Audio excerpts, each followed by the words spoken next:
এই রাষ্ট্রকে পুনরায় গড়ে তোলার যে লড়াইটা এখন চলছে সেটা ক্ষতিগ্রস্ত হলো। খুব দরকার ছিল তাকে এখন আমাদের পাশে।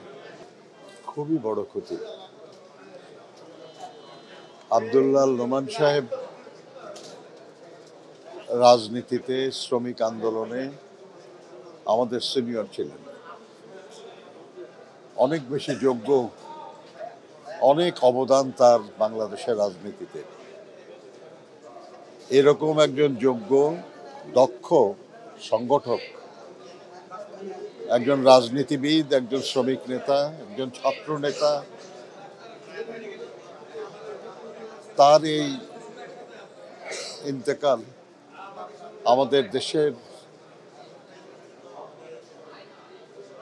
এই রাষ্ট্রকে পুনরায় গড়ে তোলার যে লড়াইটা এখন চলছে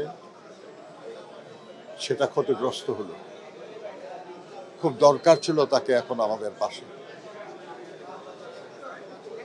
শহীদ জিয়ার সাথে কাজ করেছেন তিনি, দেশনেত্রী বেগম খালেদা জিয়ার সঙ্গে তিনি কাজ করেছেন,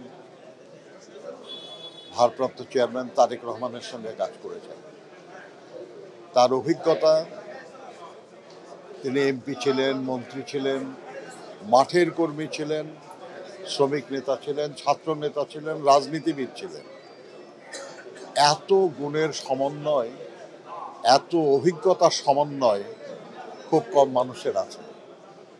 সেই ধরনের একজন যোগ্য মানুষকে দেশের এই সময়ে, যখন আমরা গণতন্ত্র পুনরুদ্ধার এবং রাষ্ট্র পুনর্গঠনের কাজে নিয়োজিত, সেই সময় এরকম একজন লোক খুব বেশি দরকার ছিল আমাদের পাশে, কিন্তু আমরা হারিয়ে ফেললাম তাকে।